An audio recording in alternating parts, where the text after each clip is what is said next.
Hello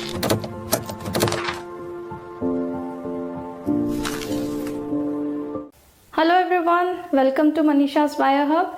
आज के lecture में हम बात करेंगे सिंपल डिफ्यूजन के बारे में। बच्चों, आपने कभी ना कभी लाइफ में परफ्यूम का यूज़ किया होगा। क्या होता है, जिस भी रूम में आप परफ्यूम को स्प्रे करते हैं वहाँ से परफ्यूम की स्मेल बाकी सारे रूम तक पहुँच जाती है। जबकि आपने रूम में बंद करके परफ्यूम को स्प्रे किया था, बट स्टिल क्या होता है कि वहाँ से खुशबू बाकी सारे रूम्स तक पहुँच जाती है। ठीक है, तो ऐसा क्यों होता है, कभी सोचा आपने? ऐसा होता है जस्ट बिकॉज ऑफ डिफ्यूजन। ठीक है, अब समझते हैं डिफ्यूजन क्या होता है। डिफ्यूजन होता है मूवमेंट ऑफ मॉलिक्यूल और ion from their higher concentration to their lower concentration. अब इसे कंपेयर करते हैं परफ्यूम की स्मेल से। यानी कि आपने जिस कमरे में, जिस रूम में परफ्यूम को स्प्रे किया था, वहाँ पे क्या था, मॉलिक्यूल्स की कॉन्सेंट्रेशन बहुत हाई हो गई थी। ठीक है, वहाँ पे क्या था, परफ्यूम की कॉन्सेंट्रेशन हाई हो गई थी एज कंपेयर अदर रूम्स। ठीक है, अदर रूम्स में तो परफ्यूम नहीं स्प्रे किया था आपने, वहाँ पे स्मेल नहीं थी, पार्टिकल्स नहीं थे। तो क्या हुआ कि परफ्यूम के जो पार्टिकल्स थे वो मूव होके बाकी सारे रूम्स में, बाकी सारी जगह पे खुद ब खुद पहुँच गए जहाँ पे उनकी कॉन्सेंट्रेशन कम थी। ठीक है, इसी प्रोसेस को हम कहते हैं सिंपल डिफ्यूजन। सिंपल डिफ्यूजन की अगर बात करें कि ये कहाँ पे परफॉर्म होता है, ये परफॉर्म तब होता है जब कॉन्सेंट्रेशन ग्रेडियंट होता है। यानी कि कॉन्सेंट्रेशन में डिफरेंस होता है, कहीं पे कॉन्सेंट्रेशन हाई है एंड कहीं पे कॉन्सेंट्रेशन लो है, तभी क्या होगा, डिफ्यूजन होगा। जब दोनों तरफ कॉन्सेंट्रेशन इक्वल होगी तो डिफ्यूजन नहीं होता है, कॉन्सेंट्रेशन ग्रेडियंट रिक्वायर्ड होता है। ठीक है, एक बार फिर समझते हैं क्या कहा हमने। डिफ्यूजन क्या होता है, मूवमेंट ऑफ मॉलिक्यूल और ions from high concentration to low concentration। ठीक है, और ये कब तक होता है, जब तक दोनों तरफ कॉन्सेंट्रेशन इक्वल नहीं हो जाती, जब तक इक्विलिब्रियम मेंटेन नहीं हो जाता। ठीक है, यानी कि टिल इक्विलिब्रियम, टिल इक्विलिब्रियम। ठीक है, अब इसे समझते हैं एक प्लाज्मा मेम्ब्रेन से। ठीक है, ये एक सेल है, ये एक सेल है। ठीक है, ये प्लाज्मा मेम्ब्रेन है।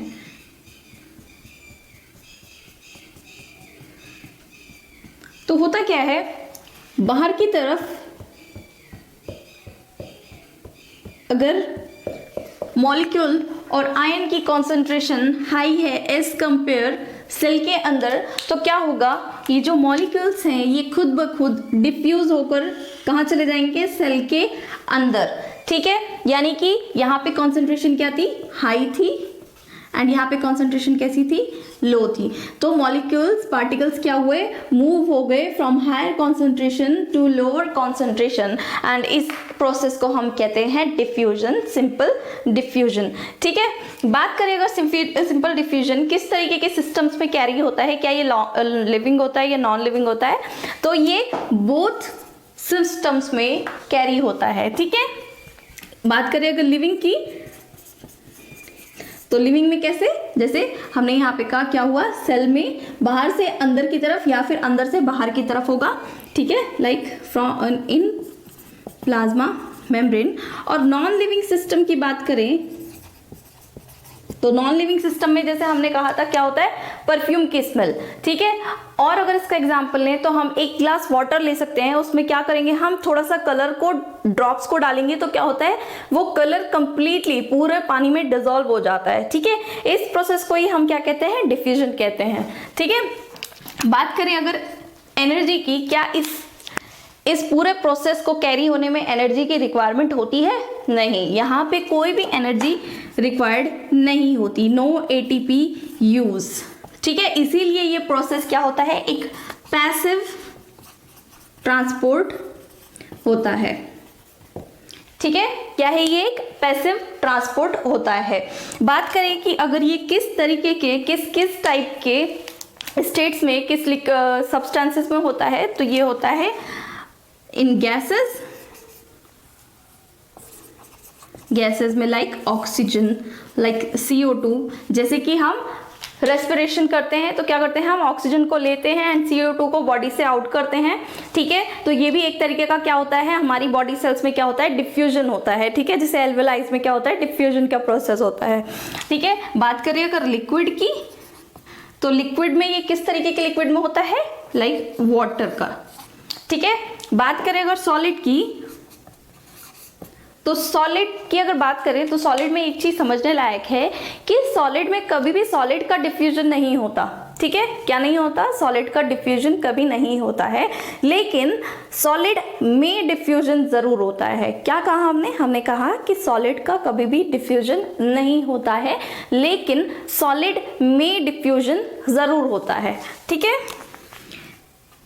इन सॉलिड, ठीक है, नॉट ऑफ सॉलिड। क्लियर है इतनी बात, हमने क्या समझा, डिफ्यूजन क्या होता है, डिफ्यूजन होता है मूवमेंट ऑफ आयन और molecule from higher concentration to lower concentration, यानी कि मूवमेंट मॉलिक्यूल्स का अपनी हायर कॉन्सेंट्रेशन से लोअर कॉन्सेंट्रेशन की तरफ। जैसे कि प्लाज्मा मेम्ब्रेन में अगर क्या है, प्लाज्मा मेम्ब्रेन के दोनों तरफ बाहर और अंदर कॉन्सेंट्रेशन ग्रेडियंट है, यानी कि कॉन्सेंट्रेशन में डिफरेंस है, एक तरफ कॉन्सेंट्रेशन हाई है, एक तरफ कॉन्सेंट्रेशन लो है, तो क्या होगा, मॉलिक्यूल्स हाई कॉन्सेंट्रेशन से लोअर कॉन्सेंट्रेशन की तरफ खुद ब खुद मूव हो जाएंगे, प्लाज्मा मेम्ब्रेन को डायरेक्टली क्रॉस कर लेंगे, ठीक है। यहाँ पे कोई भी ATP रिक्वायर्ड नहीं होती है, इसीलिए पैसिव प्रोसेस होता है, ठीक है। बात करें अगर ये किस टाइप के सिस्टम्स में होता है, तो ये लिविंग एंड नॉन लिविंग दोनों सिस्टम्स में कैरी होता है, ठीक है। स्टेट्स की बात करें कि किस तरीके के मटेरियल्स में ये होता है, ये लिक्विड्स में भी होता है, गैसेस में भी होता है। एंड बात करें अगर सॉलिड की, तो ये सॉलिड में होता है, सॉलिड का नहीं होता, ठीक है। तो ये हमारा था complete simple diffusion. Okay, thank you, bye bye.